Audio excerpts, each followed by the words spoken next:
রাজধানীর সোহরাওয়ার্দী উদ্যানে জামায়াতে ইসলামীর জাতীয় সমাবেশে সভাপতির সমাপনী বক্তব্য দিচ্ছিলেন দলের আমির শফিকুর রহমান।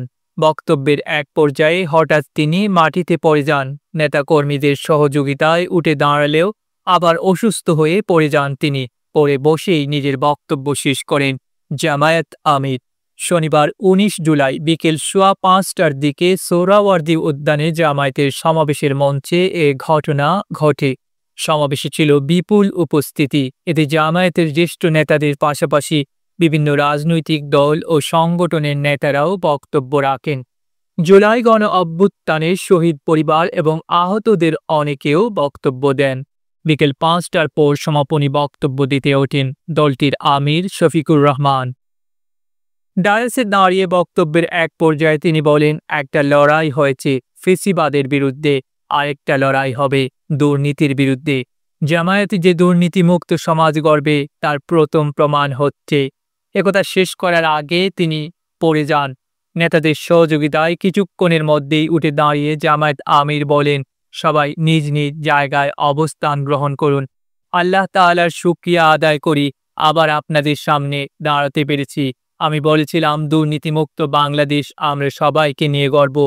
আমরা কথা দিচ্ছি আল্লাহর মেহেরবানি ও জনগণের ভালোবাসা নিয়ে জামায়াত যদি সরকার গঠন করে তাহলে।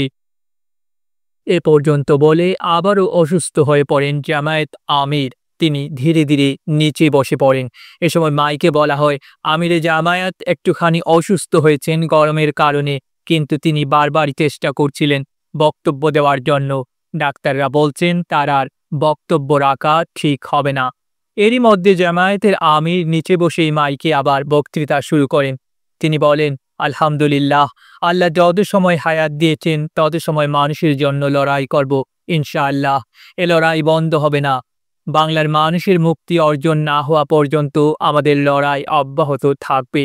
বলছিলাম, জামায়াত যদি আল্লাহর ইচ্ছা ও জনগণের ভালোবাসায় দেশের মানুষের সেবা করার সুযোগ পায় তাহলে মালিক হবে না, সেবক হবে ইনশাআল্লাহ। আজ আমি ঘোষণা দিচ্ছি লক্ষ জনতাকে সঙ্গে নিয়ে জামায়াত থেকে যারা আগামী দিনে সংসদ সদস্য হিসেবে নির্বাচিত হবেন। জামায়াত আমির বলতে থাকেন, যদি আল্লাহর ইচ্ছায় ও জনগণের ভালোবাসায় জামায়াত থেকে সংসদ সদস্যরা নির্বাচিত সরকার গঠন করেন তাহলে কোনো এমপি মন্ত্রী আগামী দিনে সরকারি কোনো প্লট গ্রহণ করবেন না। কোনো এমপি ও কোনো মন্ত্রী ট্যাক্সবিহীন কোনো গাড়ি চড়বেন না। কোনো এমপি ও কোনো মন্ত্রী নিজের হাতে কোনো টাকা চালাচালি করবেন না।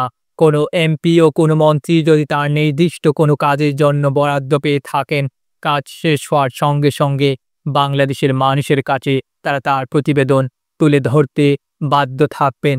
শফিকুর রহমান বলেন, চাঁদা আমরা নেব না, দুর্নীতি আমরা করব না, চাঁদা আমরা নিতে দেব না, দুর্নীতি সহ্য করব না।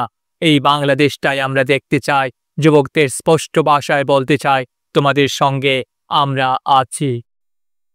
বক্তব্যের শেষাংশে জামায়াত আমির বলেন, আল্লাহর ইচ্ছা শরীর আমাকে সাময়িকভাবে সহযোগিতা করেনি, এটাও আল্লাহর ইচ্ছা যে এখন আল্লাহ আমাকে কথা বলার সুযোগ দিচ্ছেন। আমার মৌত আল্লাহ নির্ধারিত সময় থেকে 1 সেকেন্ড আগে হবে না এবং হায়াত যা দিয়েছেন তার 1 সেকেন্ড আগেও আমি যাব না। বক্তব্য শেষে জামায়াত আমির নেতাদের সঙ্গে মঞ্চে দাঁড়ান।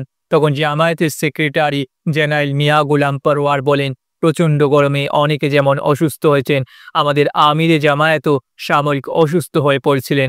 মহান আল্লাহ তাআলা তাকে কথা বলা ও সমাপ্ত ঘোষণার তৌফিক দিয়েছেন। এ সময় জামায়াত আমিরকে দুই পাশ থেকে ধরেছিলেন দুজন নেতা। সংখ্যানুপাতিক পদ্ধতি বা পিআর পদ্ধতিতে নির্বাচন সহ 7 দফা দাবিতে জামায়াতে ইসলামী এই সমাবেশের আয়োজন করে।